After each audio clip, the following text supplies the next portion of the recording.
Vamos agora refletir um pouco sobre os objetos contaminados.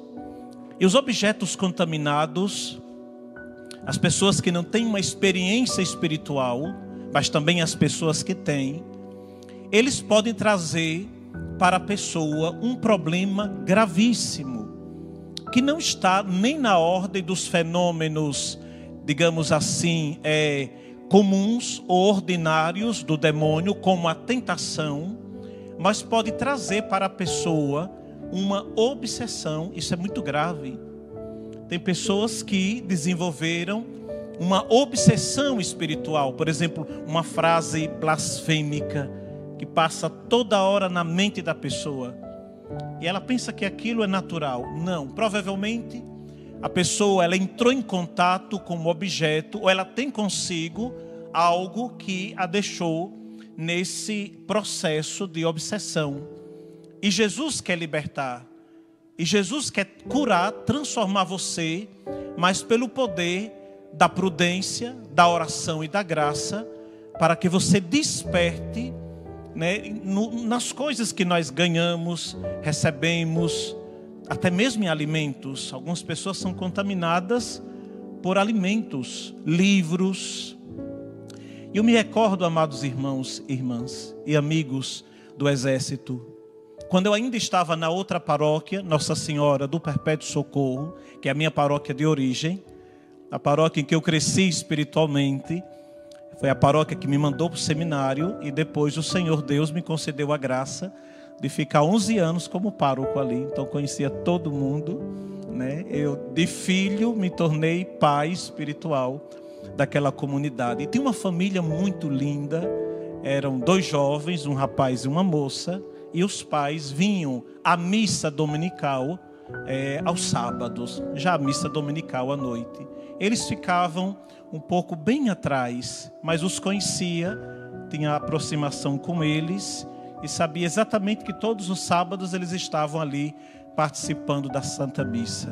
Numa quarta-feira, a mãe chega para mim e disse: padre, desde a segunda-feira, a minha filha ela deitou para dormir e ela não acordou mais, ela está paralisada.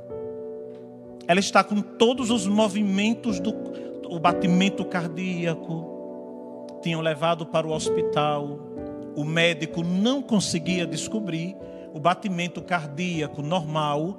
Ela respirando, olhos fechados, deitada. E ela não tinha nenhuma reação, nenhum movimento.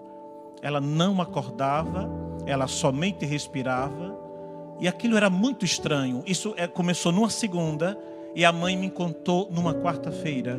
Eu disse: que coisa estranha.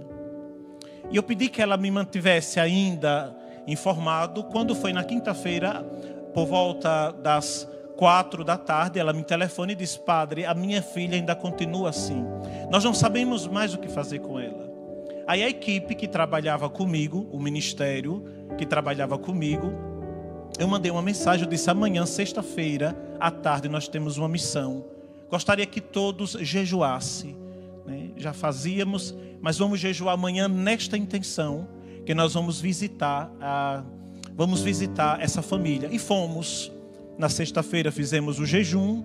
Por volta das 3:30 da tarde nos encontramos na paróquia e fomos no carro paroquial. Levei a Santíssima Eucaristia para dar a comunhão. Levei o sagrado óleo da unção dos enfermos.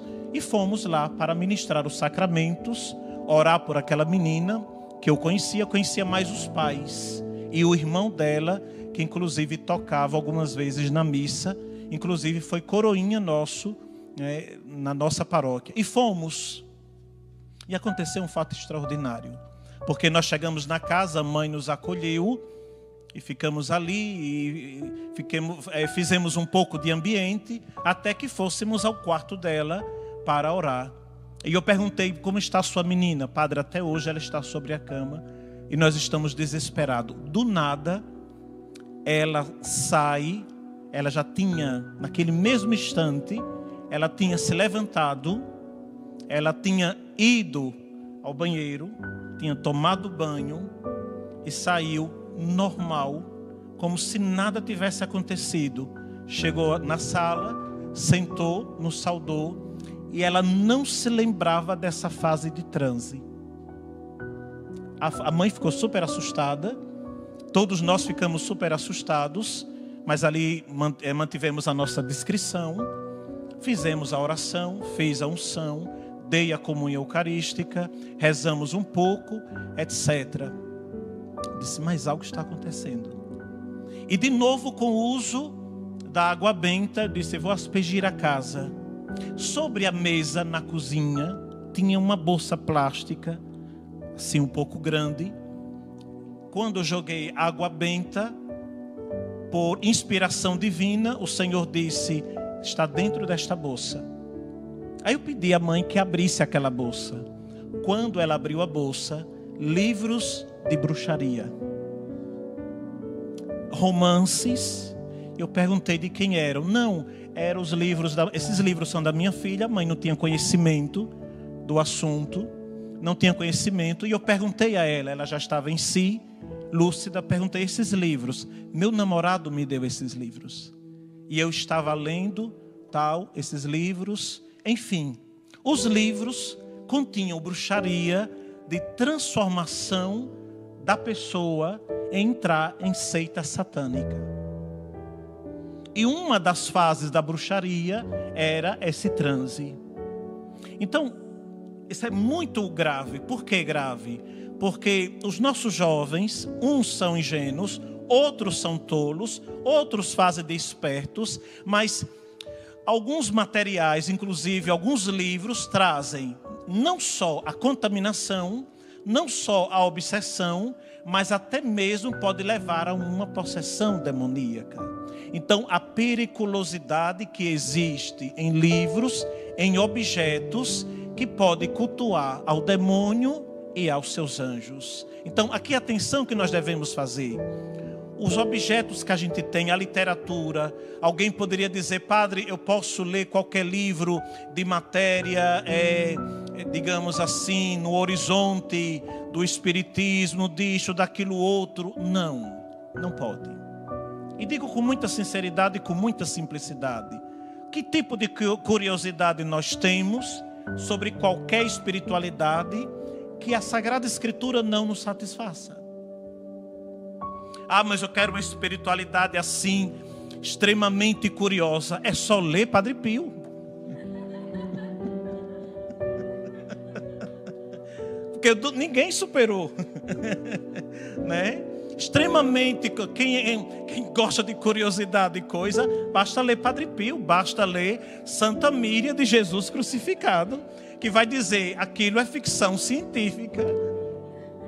Não é verdade? A Madre Teresa de Ávila, o seu êxtase, a sua transverberação, sua levitação, e que se nós parássemos para citar os santos, que viveram uma vida toda envolvida num mistério real, passaríamos noites e noites aqui. A própria aparição de São Miguel Arcanjo, príncipe da milícia celeste. Percebem? O demônio é tão astuto que ele coloca na pessoa uma curiosidade falsa, cujo conteúdo não tem nada que preencha a vida, mas pode provocar contaminações, pode provocar obsessão, pode provocar vexação, pode provocar possessão demoníaca. Obviamente, a periculosidade está aqui. Estamos pedindo ao Senhor a graça de sermos curados e prudentes com as leituras, objetos, alimentos, etc. Era um período de quaresma. Eu tinha 2 coroinhas. A mãe e o pai frequentavam um pouco a igreja. Eles eram de um outro estado e foram morar em Aracaju, lá na nossa paróquia. E num período de quaresma, as filas são sempre maiores. Numa quarta-feira, depois da Santa Missa, me coloquei para ouvir as confissões. Eu confessava na sacristia. A sacristia é uma porta de vidro, metade de vidro, metade...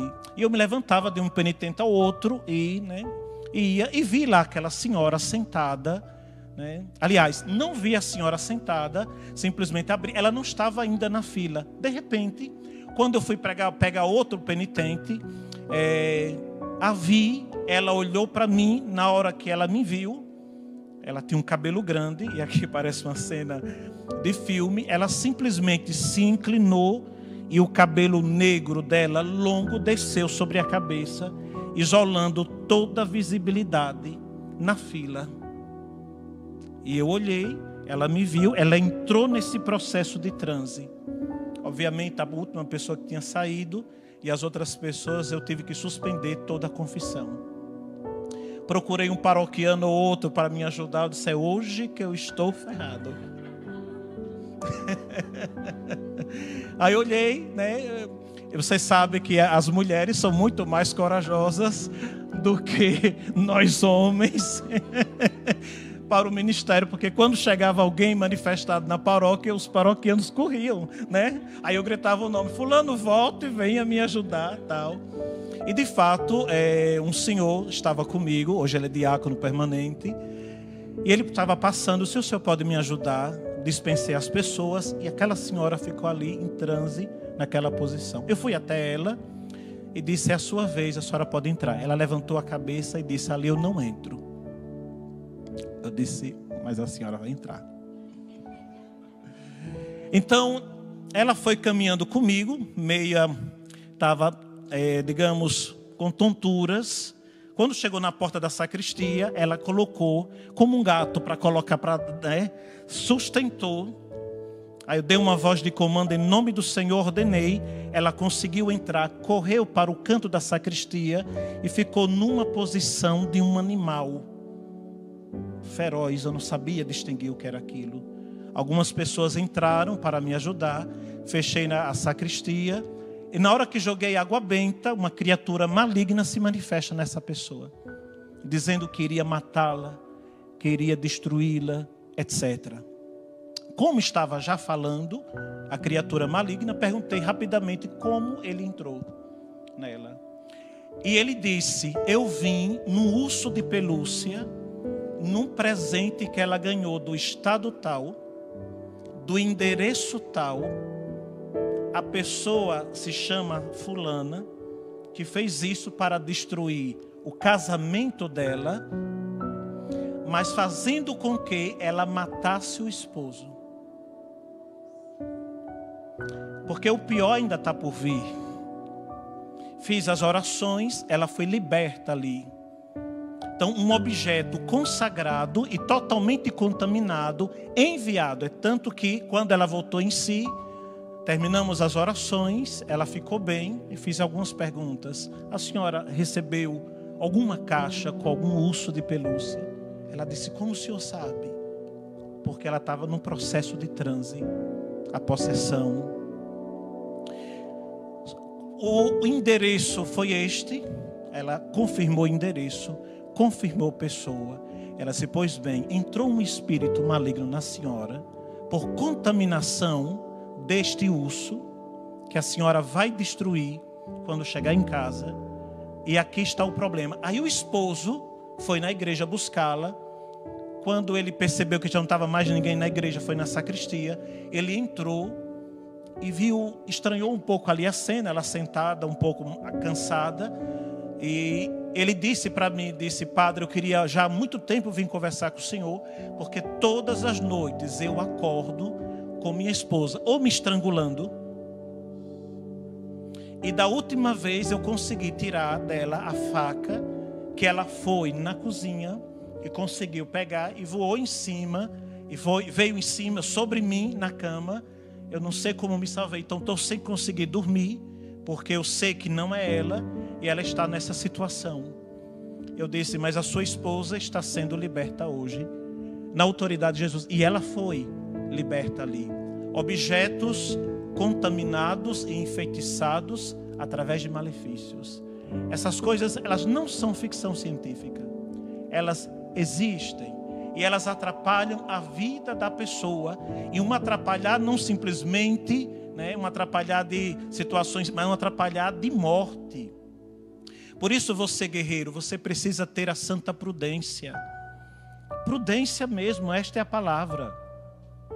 Esta é a palavra. Pessoas que vão receber orações, e na hora que a gente coloca a mão na cabeça, ela do nada vem a ânsia de vômito. A pessoa foi contaminada por alimentos. Isso é frequente.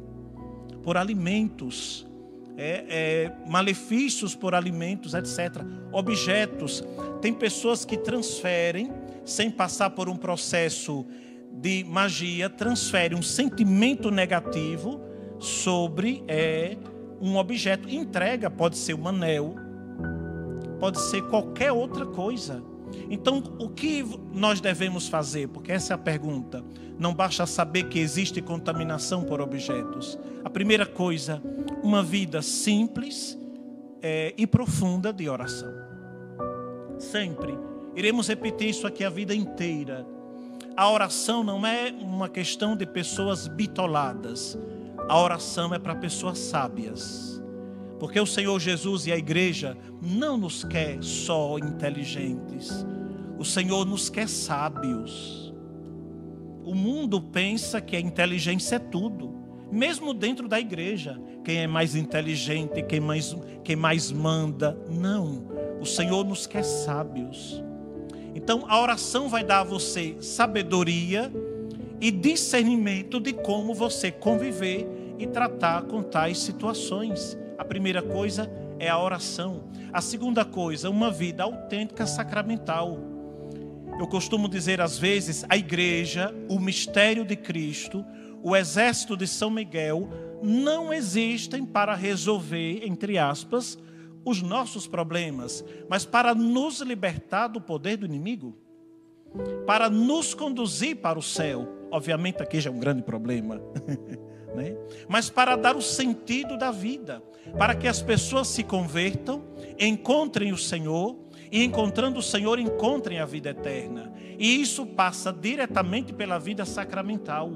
Então a pessoa que tem confissão frequente, que frequenta a Santa Missa, é uma pessoa que pertence ao Senhor e é uma pessoa que o demônio não toca.